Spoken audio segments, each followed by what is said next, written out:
Let's paint a wintry landscape under 10 minutes. So I haven't done one of these 5-ish minute watercolor landscapes in a while, so I felt like it was time.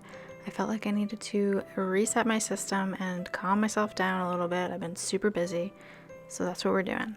So I'm using a number 6 round and manganese blue, and I'm starting with the sky. So I'm not putting this down in any really sort of strategic type of way.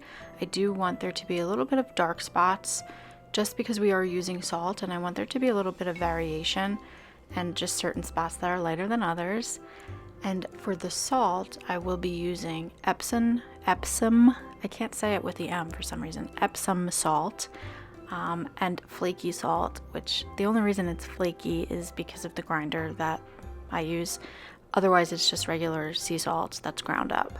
And I have found that certain salts or certain paints don't react that well with salt, so it's fun to experiment and to play. You can also flick some splatter of water into your paint before you put the salt down. As you can see, it creates these really cool blooms and backgrounds in there just by using salt. It's really fun and you get some cool variation. These are all about experimenting. Honestly, have fun with these. This is your chance to kind of play around and be creative and see what works, see what doesn't, see what you like.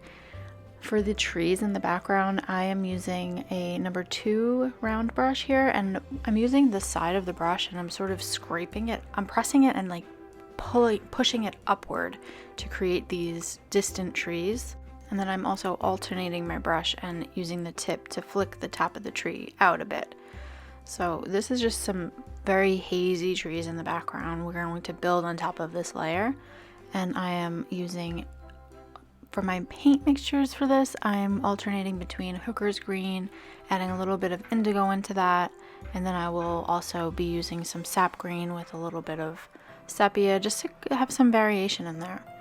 And another fun way to add some textural element and just some different techniques, play around with them. I'm using the back of my brush and I'm scraping some trees in there. It's just fun. Again, this is a time for you to relax and enjoy the process and not be so perfect. Just see what comes out. Because something like frosty and light has been in my head, and I'm like, well, let's play around with it and see what we get. And as this layer slowly dries, I'm continuing to build that up while it's still damp to perfect what I want in that background layer there as much as I can.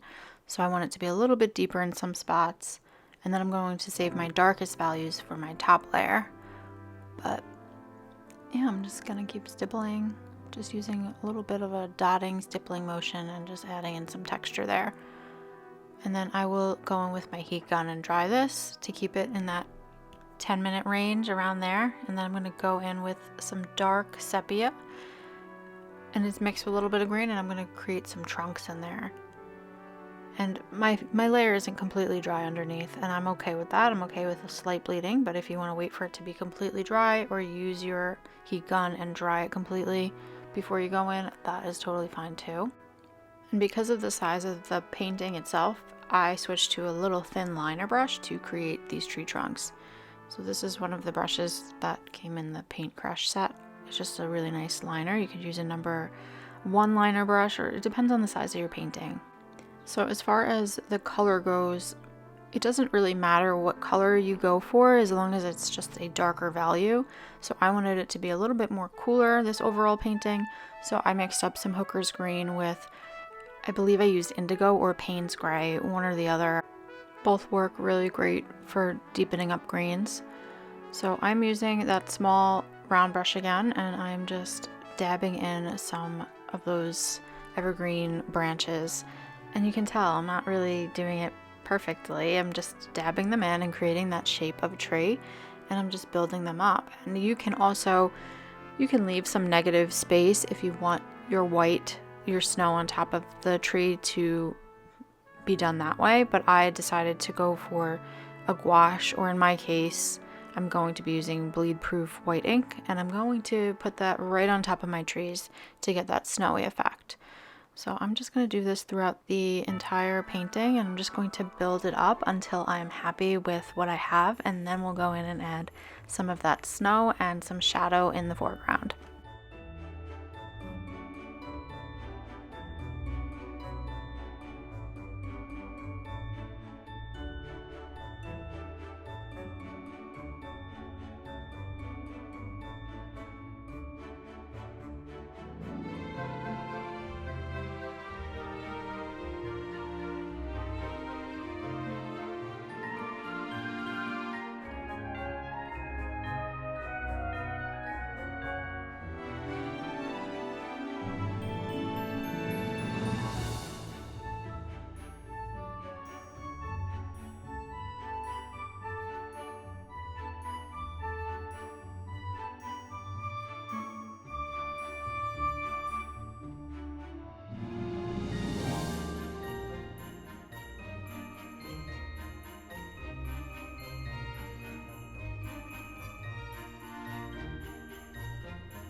So now I'm going in with, I believe it was indigo, to be honest with you, and I am just adding a little bit of shadow underneath my trees. And this is, you're going to start to see just how a little bit of shadow in this blank white space is going to create the snow, like the snowbank, a snowy effect. So that just gives our trees some stability here. And then I'm just using that same very light wash, and I'm just going to start swooping it however I want the direction to go. So we've given ourselves a bit of a valley here, so I'm just following that direction with a very light wash. And I'm just dragging, softening out anything that's too harsh. And I'm also focusing on adding some shadow on that horizon line up there underneath the trees, because if you were there, there would be some shadow underneath. And you see, now we've got some snow on the ground. It looks a little bit more realistic, and we're not doing anything crazy. Now it's time for the salt to come off. So I'm just scraping that off with some paper towel and revealing that really cool textured sky. I mean, you're always going to get something different. So it's not really something that's very, very controlled, but it's always so cool. It's always such a cool thing. I'm taking a little bit of that manganese blue, and I am just kind of putting that on the snow in certain spots just to create more cohesiveness. And now I'm using that white ink. So this is bleed proof white ink by Dr. Phil Martins. It's awesome. Also love just a white gouache, but I'm just stamping that on the trees and also not really thinking too much about it. Just putting it where I see like kind of the darkest spots that need to be broken up, and just dotting it in the background a little bit. And I'm just building up that snow. And it's just like so meditative just to sit here and stipple this and watch everything kind of come to life at this point.